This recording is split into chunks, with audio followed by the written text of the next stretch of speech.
Hola, ¿qué tal? ¿Cómo está? Bienvenido. Esto es Universo Deportivo. Como siempre, la invitación a compartir junto a nosotros media hora para hablar de deportes, para analizar lo que ha sucedido con la selección argentina, lo que está pasando, por supuesto, en el mundo del tenis, en el rugby, en la Fórmula 1 internacional, con este fin de semana que tiene los partidos finales de la Copa del Mundo de la FIFA Rusia 2018. Una Copa del Mundo que nos deja una lección importante. En realidad para los argentinos deja muchas cosas para analizar, para ver, para pensar, pero lo cierto es que el crecimiento de Europa, el desarrollo de las selecciones que muestra a los 4 finalistas en el último fin de semana de competencia, nos da una de las pautas que debemos analizar y que es el vigor físico, el nivel de entrenamiento, por supuesto que tiene mucho que ver el poderío económico. Países que tienen otro sustento económico, tienen otras formas para entrenarse, para alimentarse, para desarrollarse, y esto marca diferencias con Sudamérica, con África, con el resto del mundo. Pero lo cierto es que el fútbol europeo ha crecido mucho, domina en los últimos mundiales. Se ha hablado mucho esto de las finales jugadas y ganadas por europeos, y esto marca sin ninguna duda un avance del fútbol de ese continente y, si se quiere, un retroceso a nivel selecciones del resto del planeta. Pero lo cierto es que el fútbol argentino además tiene que pensar cómo se va a organizar, porque más allá de la selección, de la caída, de la frustración, de no pasar los octavos de final, tenemos que pensar cómo va a ser nuestro fútbol, cómo va a ser la Superliga, cómo va a ser el Nacional B, cómo van a continuar los equipos, cómo va a ser la organización de los partidos, va a haber público visitante, no lo va a haber, cómo va a ser el reparto de la televisión, que todavía, si bien hay un contrato firmado y ya ha empezado y de alguna manera está bastante claro este punto, pero cómo se va a organizar el resto de las divisiones, la primera B, la primera C, cómo van a quedar.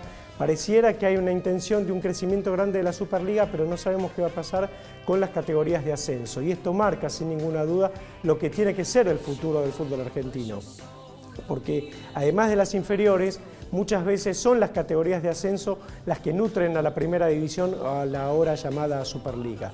Se tiene que organizar el fútbol, todavía no sabemos bien cómo van a ser los torneos que vienen, y esto realmente muestra sin ninguna duda la actualidad de nuestro deporte. Les decía que la Fórmula 1 internacional tiene un año realmente intenso. Ferrari ha crecido mucho, parecía que otra vez Mercedes iba a dominar, pero la victoria de Vettel, que tuvo una gran carrera en Silverstone, marca sin ninguna duda el rumbo de una escudería que empieza de alguna manera a predominar. Están parejos con Hamilton. Vamos a ver cómo se desarrolla la segunda mitad. Después de las vacaciones de agosto seguramente va a haber novedades, pero lo cierto es que vemos una temporada realmente muy atractiva de la Fórmula 1 internacional. Los Jaguares han conseguido en el rugby clasificarse para cuartos de final, y esto es un logro, es realmente el momento que tiene nuestro rugby, con el crecimiento, con la llegada de Mario Ledesma, por supuesto, y con unos Pumas que empiezan a tener también una preponderancia a partir justamente de lo que pueden darle los Jaguares. Han retrocedido, si se quiere, los Pumas a nivel resultados, porque el Super Rugby es otra cosa, es un rugby más abierto, quizás más ofensivo, con más posibilidades. El rugby de selecciones es más duro, es más cerrado, ahí los Pumas tienen que imponerse a defensas mucho más sólidas, y eso dificulta, por supuesto, el desarrollo del juego, pero tienen la oportunidad de crecer a partir del Rugby Championship. Por supuesto está lo de Wimbledon, está lo de nuestros tenistas, tenemos muchísimo deporte para ofrecer. Pero claro está, el fútbol argentino tiene que empezar a definir sus caminos, sus carriles que van más allá del entrenador, más allá de la continuidad o no de Jorge Sampaoli. Uno tiene que pensar en cómo va a ser el fútbol argentino, y lo vamos a debatir aquí en Universo Deportivo.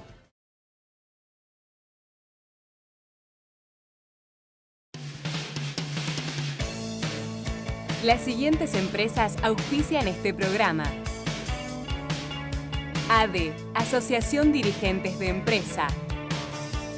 Fundación de Altos Estudios en Ciencias Comerciales.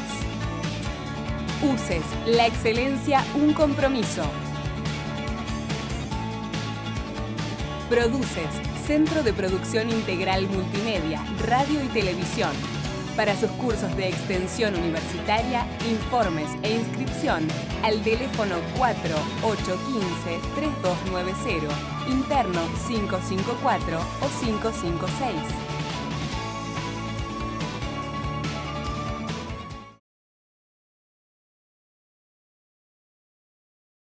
Vamos a charlar con César Francis, un hombre muy vinculado a San Lorenzo de Almagro, que de hecho es dirigente, aunque no se lo han reconocido, y en esa pelea está metido. César, gracias por haber venido. Hernán, un placer. Después de las últimas elecciones donde te eligieron como vocal, pero por un sistema raro o por un manejo que hubo, y vos lo podés explicar bien ahora, no asumiste la vocalía. Es así, Hernán. Yo fui vocal de minoría del 2013 al 2016. En las elecciones del 2016 fui electo vocal por minoría, con el voto de los socios. Más de 600 socios nos acompañaron. La Junta Electoral nos reconoce el cargo, pero el oficialismo encabezado por Lamen Citinelli quiso hacer una nueva interpretación del estatuto que va a contramano de toda la interpretación y del espíritu del estatuto que se aplicó en las últimas 5 o 6 elecciones en San Lorenzo, dando a entender que se estaban computando mal los porcentuales de minoría para acceder a una vocalía. Y fueron a la Inspección General de Justicia impugnando lo resuelto por la Junta Electoral, y ahora estamos esperando la sentencia de la Cámara Civil, porque nosotros obviamente no lo acatamos, porque al igual que la Junta Electoral entendemos que nos corresponde el lugar de minoría, porque nos votó el socio y porque el estatuto lo dice, y además porque es sano para San Lorenzo. Digo, es sano a nivel institucional. Toda entidad democrática necesita tener, y es necesario que tenga una oposición y una alternativa de gobierno, y hoy San Lorenzo no la está teniendo, la representamos nosotros, y estamos pagando también las consecuencias culturales que vivimos en nuestro país. Los clubes son un espejo de nuestra sociedad, donde quien gobierna quiere quedarse con un pensamiento único, con la totalidad de los cargos, no aceptar ni darle lugar al disenso, al pensamiento crítico, a la duda, ¿no? Sí, claro. ¿Qué sería de la humanidad sin la duda? Sí, sí. Sin confrontar ideas. El resultado casi siempre es poco feliz, y lamentablemente en San Lorenzo estamos pagando, y San Lorenzo está pagando las consecuencias de ese exabrupto institucional que fue lo que nosotros definimos como una proscripción a la vocalía que nos dio el socio, ¿no? Que me dio el socio. César, de la IGJ ahora pasaron, ya hubo un dictamen y pasaron a Cámara. A Cámara Civil, Ajá. Exactamente. Estamos muy cerca de la sentencia. Hubo dilaciones llamativas, demoras llamativas. IGJ demoró demasiado en enviar copia del estatuto vigente a diciembre del 2016, después envió una copia que no se ajustaba a lo que estaba pidiendo la Cámara Civil. Esto ha implicado que el expediente se dilate el acceso a la justicia, a la sentencia, sí. Pero ahora ya estamos solucionándolo, y calculo que de acá a 30, 40 días vamos a tener una sentencia, un fallo, deducimos que va a ser favorable, y San Lorenzo va a recuperar una minoría que necesita y que reclama para el día a día, porque además lo va a ayudar no solamente a la institución, no solamente va a hacer justicia con los socios y legitimar el voto de los socios que quería que haya una representación con una voz disonante, sino que seguramente con nuestra presencia en comisión directiva el gobierno va a ser mejor gobierno. No es bueno que desde que yo me fui de comisión directiva en San Lorenzo en noviembre del 2016, nunca más hubo un voto en contra en comisión directiva. Y las cosas no están demasiado bien para que no haya un pensamiento crítico y un voto en contra. Creo que esa es la mejor postal. Las aguas quietas terminan podridas, oliendo mal, y San Lorenzo necesita un poco de movimiento de esas aguas. Y además, insisto, es esencial que haya una alternativa de gobierno y una oposición, y nadie se tiene que asustar por esto. Hay además, César, una situación de cierta expectativa en San Lorenzo también por el futuro, porque está este futuro inmediato, estos 40 días donde va a salir la sentencia de tu situación, pero también el año que viene hay elecciones en un club donde hay mucha demanda por parte del socio, del simpatizante, de incorporar jugadores, de pelear más arriba los campeonatos, de jugar la Copa Libertadores de América, que se va a jugar el año que viene, ¿verdad? Y de tener figuras más importantes, y además del futuro, porque hay una conducción bastante personalizada, ¿no? en dos hombres como Lamen Citinelli, y no se ve ni qué van a hacer ellos del futuro, ni qué va a pasar con la agrupación que conducen y demás. ¿Cuál va a ser un poco el futuro del club? Sí, es muy buena la pregunta y el análisis que haces. En primer lugar, desde mi óptica, el ciclo Lamen-Tinelli está agotado. Está agotado objetivamente por un desgaste y una erosión en la credibilidad. el paso de los años en el poder pasa factura. Y hay muchas cuestiones que no se cumplieron y que habían sido prometidas, y además porque ellos mismos lo están diciendo, lo han manifestado que el ciclo está agotado, digo, en los hechos y en las palabras. Lames, cuando dice que quiere ser jefe de gobierno en diciembre de 2019, candidato a jefe de gobierno de la Ciudad de Buenos Aires, en diciembre de 2019, está reconociendo que su ciclo como dirigente y como presidente de San Lorenzo está transitando ya un tramo final, y además ser candidato a jefe de gobierno insume y le va a insumir, y ya le está insumiendo una energía, una concentración, y una mirada puesta en cuestiones que exceden el mundo de San Lorenzo, y obviamente se termina descuidando el club que vos tenés que presidir. Y después lo de Tinelli es esto que ya todos sabemos, que es público, que es está de licencia como vicepresidente desde hace más de un año, a lo poco tiempo que fue electo por el 90% de los socios. Creo que también estamos pagando las consecuencias de ese 90%. Se interpretó mal el oficialismo. Lames y Tinelli lo interpretaron como un cheque en blanco. Al poco tiempo de ese 90% y de proscribirme, se pide licencia como vicepresidente por tercera vez en sus años de dirigente, y se queda solamente refugiado en el básquet.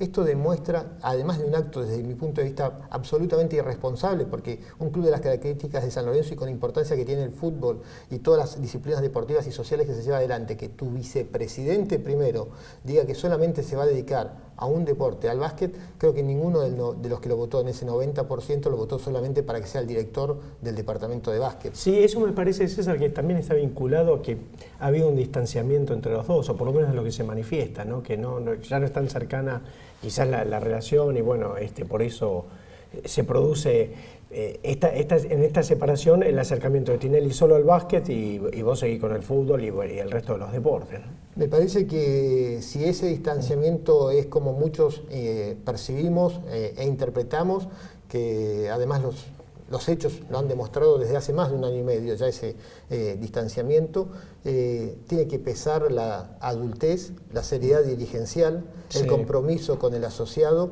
y tienen que deponerse egos y diferencias personales pensando en el bien colectivo, y tienen que convivir, porque digo, se presentaron como un conjunto, un equipo de gobierno para gobernar juntos, el socio los votó para gobernar juntos, y la verdad que ahí no tenés mucho margen para las disputas personales. Tenés que priorizar a quien te votó y a los intereses de la entidad que vos estás representando, y tenés que dejar a un lado las cuestiones personales. Cuando se gobierna, cuando se gestiona, todos los que tenemos experiencia de gestión sabemos que lo personal no cuenta, no debe contar, debe pensar y priorizarse lo colectivo. Y me parece que acá ambos se equivocaron y se están equivocando, y el perjudicado termina siendo San Lorenzo.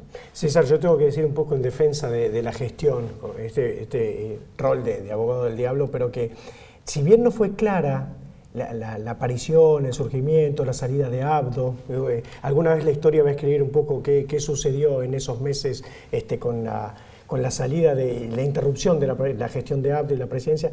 Después la gestión, sobre todo en el inicio, fue importante, fue positiva, tuvo un aporte y una inyección económica que revitalizaron el club. Se consiguieron algunas cuestiones o algunos títulos deportivos de importancia, como el título local, y de gran importancia, como la Copa Libertadores de América, y hubo cierto orden en la economía. También, ya vas a tener tu momento de respuesta, pero bueno, también incorporación de figuras y algunos planteles competitivos que te llevan también a este sinceramiento que yo creo que ocurrió en la última temporada, cuando dijeron no hay plata ni para grandes entrenadores, o sea, cotizados, ¿no? Caros entrenadores o caros jugadores. Y con una economía bastante acotada, se logró un resultado bastante digno y bastante destacable, como la clasificación a la Copa Libertadores de América, en un contexto donde San Lorenzo tampoco está bien parado en la AFA, por las disputas de más que hubo. Esto un poco como el abogado del diablo, ¿no? Que es un argumento que utiliza. Pero déjame tomar tus argumentos, porque también está muy bien lo que planteas, y me das la chance a mí de poder completar mi pensamiento sobre esta gestión. Yo siempre pregono que ser minoría no es sinónimo de ser opositor. Siempre lo dijiste. Siempre lo dije y lo practiqué y lo prediqué en comisión directiva y en el día a día, en cada análisis que realizo, donde no tengo pudores en aplaudir y destacar lo que se hace bien, pero tampoco tengo pudores ni inhibiciones para marcar lo que se hace mal. Y sería necio de mi parte negar el rol y los importantes aportes que hizo esta gestión a San Lorenzo cuando en los primeros 2 años y medio de su gestión. Eso no lo desconocí en su momento y no lo niego ahora. Lo que sucede es que esos 2 primeros años y medio ya empiezan a quedar atrás, y yo estoy hablando y estoy preocupado por el presente y por el futuro inmediato. Pensemos que hoy San Lorenzo tiene un pasivo que está rondando los 500 millones de pesos, sin contar la vuelta a Boedo, que esto te lo incrementa en 300 millones más, llegando a 800. Pensemos que San Lorenzo tiene un pasivo, la diferencia entre el pasivo corriente y el activo corriente es de 320 millones de pesos, 325 millones de pesos. Pensemos que no hay un oscurantismo en cuanto al acceso a la información que hace que sea más preocupante, y es una pena porque creo que el acceso a la información es de vital importancia para que podamos nutrirnos de cómo estamos parados y cuáles son los desafíos que tenemos en el día de mañana, y en especial sabiendo que Lamen Citinelli, por lo que han dicho y por los hechos que van realizando, no se van a presentar en las próximas elecciones. Entonces digo, estas cuestiones hacen que yo me tenga que abocar y tener un análisis un tanto más crítico o más agudo o más negativo en la mirada, porque estoy pensando en el hoy y en el mañana. Lo que hicieron en los primeros 2 años y medio de gestión es reconocido, lo he destacado, y la historia también se lo va a reconocer y destacar. Lo que pasa es que el presente y el futuro no se gestiona con la historia, ¿no? Por más que sea una historia, un pasado inmediato. No, totalmente. Siempre es el futuro es mañana. Lo que hiciste ayer ya está hecho, bien o mal. Si estuvo bien, mejor, pero tenés que siempre pensar para adelante. Eso, sí, y es una pena que no hayamos aprovechado esos 2 primeros años y medio de gestión positiva para consolidar ese encauce que tuvo San Lorenzo, ¿no? Ese orden que tuvo San Lorenzo, y que sea un trampolín para despegar definitivamente y para apretarnos firmemente entre los 3 grandes del fútbol argentino. Hacemos una pausa, César. Gracias. Seguimos en charla con César Francis aquí en Universo Deportivo.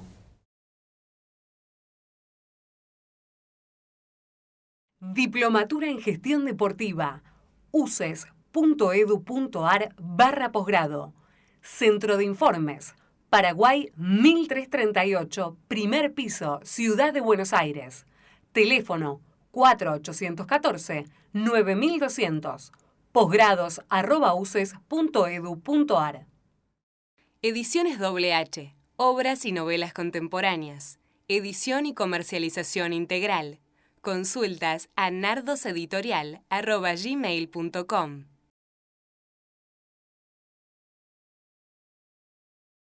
Seguimos la charla con César Francis, que además es el flamante asesor legal de la Asociación Argentina. Secretario legal. Secretario legal, que es un cargo muy, muy importante en la gestión, porque además me imagino, César, que en este momento están entrando de alguna forma con Agustín Caleri a la cabeza en la presidencia de la asociación, pero bueno, tienen que ver un montón de cosas y muchas vinculadas al terreno legal, ¿no? Muchísimas. Estamos, primero, muy contentos por el triunfo electoral. Entendíamos que era necesario un cambio en la dirigencia del tenis. Los clubes y las federaciones nos acompañaron con su voto y pudimos vencer en las elecciones al oficialismo, con la fórmula que encabeza Caleri, Zabaleta, Tomás Lynch y Jorge Cano, y que la verdad que viene a darle una inyección de transparencia, oxigenar el mundo del tenis, democratizar el mundo del tenis. Y en eso estamos abocados en este primer tramo de gestión. Llevamos semanas, asumimos hace muy poquito, no hace 20 días que asumimos formalmente nuestros cargos en el Darling, en el Club Darling, que también es un hecho no menor la decisión que tomamos en el Consejo Directivo de asumir, es la primera vez en la historia de la Asociación Argentina de Tenis que se asume fuera de las oficinas de la asociación, porque entendemos que la asociación es de los clubes, es de las federaciones, de las entidades que la conforman, y era un mensaje de posicionamiento de cara a los 4 años de mandato que tenemos, y además porque el Darling está pasando una situación muy delicada. El gobierno nacional está yendo por una parte del club, del predio, para un proyecto inmobiliario, y quisimos también dar ese mensaje de solidaridad y de acompañamiento a una de las entidades fundadoras de la Asociación Argentina de Tenis, como es el Darling Tennis Club. Y estamos trabajando mucho en ordenar, mucho en repasar la situación que recibimos la Asociación Argentina de Tenis. Es bastante similar a la de San Lorenzo del 2012, 2013, mucho desorden, mucho informalismo.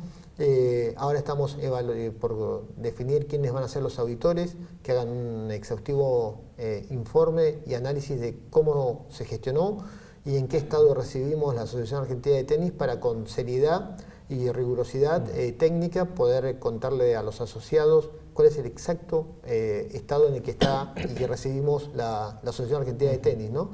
Y esto implica también revisar muchos contratos, pulir algunas cuestiones, algunos usos y costumbres que tal vez técnicamente no son los más felices, y estamos abocados a ello con un equipo, la verdad, muy interesante y una experiencia muy interesante, como es esto de que se hayan conjugado tenistas en gran cantidad, con dirigentes de clubes, ¿no? La verdad que esta mixtura, esta conjunción, creo que nos va a dar una experiencia muy positiva y va a ser todo un mensaje también para el mundo dirigencial del resto de las federaciones deportivas respecto a que los deportistas se involucren y participen, y que los dirigentes estén abiertos a compartir su rol dirigencial con ex deportistas. Pensá que en la comisión directiva, como tenistas, está Guillermo Coria como secretario de Interior, está Florencia Labat como vocal, Florencia Molinero, está Chucho Acasuso. La verdad que es una chance. Martín Jaite como integrante de comisión fiscalizadora, y colaborando Guillermo Coria, secretario de Interior, y Esquilari, como ya anunció Caleri, va a estar a cargo de desarrollo. Basallo Argüello va a ser el gerente ejecutivo de la asociación. Está colaborando Gastón Gaudio. Hay mucha gente, muchísima gente, y acompañados por dirigentes deportivos. Entonces estamos con mucha ilusión, con muchas ganas, y la verdad que creo que era necesario el cambio, era esencial. En estas primeras semanas nos dimos cuenta que el cambio era vital, porque la verdad podía terminar en una situación muy preocupante el tenis argentino, y lo vamos a enderezar, sin duda alguna lo vamos a enderezar. A mí me preocupa, César, uno de los temas más importantes o más vinculados a la última gestión, y sobre todo a lo que salió a la luz pública, que es el contrato con Tecnópolis y toda la situación que se produjo a partir de allí, y que seguramente vos ahí vas a tener una gran, por lo menos, actuación en cuanto a la observación, ¿no? Más allá de la auditoría que se haga, porque eso es delicado en cuanto al cumplimiento por parte del gobierno nacional de aquel entonces, y lo que continúa con el Estado, lo que hereda, y lo que debió haber recibido la asociación. Sí, fue uno de los temas que Caleri y Zabaleta en campaña pusieron la lupa, el énfasis, y lo subrayaron. Es un tema que se cuestionó en las últimas 2 asambleas ordinarias que realizó la Asociación Argentina de Tenis. Es un tema que la gestión anterior nunca supo dar explicaciones fehacientes, verosímiles y fidedignas de qué había pasado y en qué estado estaba ahora esa situación, porque estamos hablando de 7 millones de pesos que tiene que cobrar la Asociación Argentina de Tenis, y por una cuestión de seriedad y prudencia dirigencial, entre otro de los puntos que va a trabajar la auditoría que se contrate, va a ser el tema de la revisión y el estudio y el análisis profundo de Tecnópolis, y una vez que tengamos el dictamen de los auditores, darlo a conocer y ahí evaluar y definir los pasos de acción. Decíamos, César, y esto para cerrar, que me parece que es un buen mensaje también para el resto de los deportes, para la sociedad argentina. Ha sido una pena que no hayan podido de alguna manera hacer una lista de unidad, con Batata incluido, con José Luis Clerc, más allá de que Agustín en este programa lo dijo, que él lo invitó a participar y demás, y a tener por lo menos puntos de coincidencia. Pero por lo menos el día de la elección, allí en Geva, en Gimnasia de Esgrima, el acto eleccionario fue ejemplar, fue limpio, fue democrático, y los dos tuvieron una conducta como uno le reclama a los dirigentes de esta sociedad. El que ganó y el que perdió se abrazaron y bueno, de alguna manera quedaron en encontrarse y tener alguna charla y algún tipo de vínculo a futuro. Pero me parece que es muy saludable que cuando haya una elección se confronte de una manera tan democrática y tan limpia, tan vinculada al fair play que también requiere el deporte, ¿no? El saber ganar y el saber perder. Lo que pasó en la elección del tenis es muy interesante. En algunos puntos va, si querés, a contramano con los tiempos culturales, políticos que estamos viviendo y dirigenciales.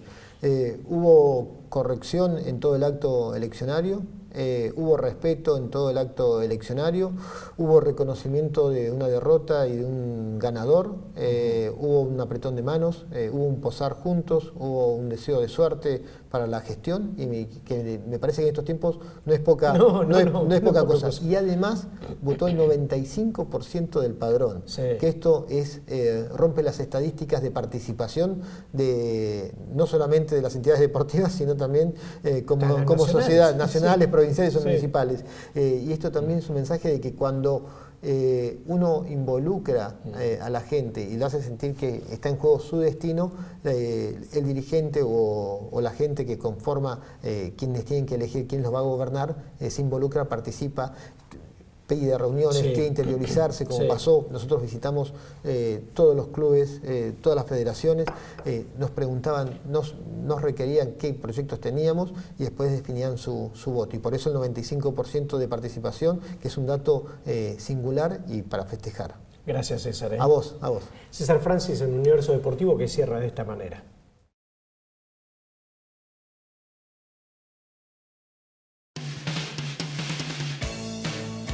Las siguientes empresas auspician este programa: ADE, Asociación Dirigentes de Empresa. Fundación de Altos Estudios en Ciencias Comerciales. UCES, la excelencia, un compromiso. Produces, Centro de Producción Integral Multimedia, Radio y Televisión. Para sus cursos de extensión universitaria, informes e inscripción al teléfono 4815-3290, interno 554 o 556.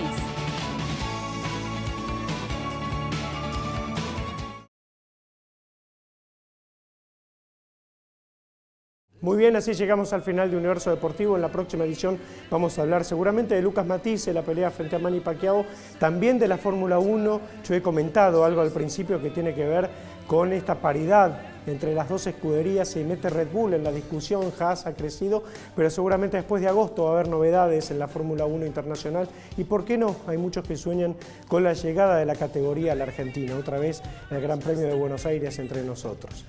Pero por supuesto el principal protagonista será el fútbol argentino, la selección, el futuro de nuestro equipo máximo y claro está el desarrollo de las bases y cómo va a ser la nueva estructura de la Asociación del Fútbol Argentino. Por su paciencia, por su atención, muchísimas gracias y hasta siempre.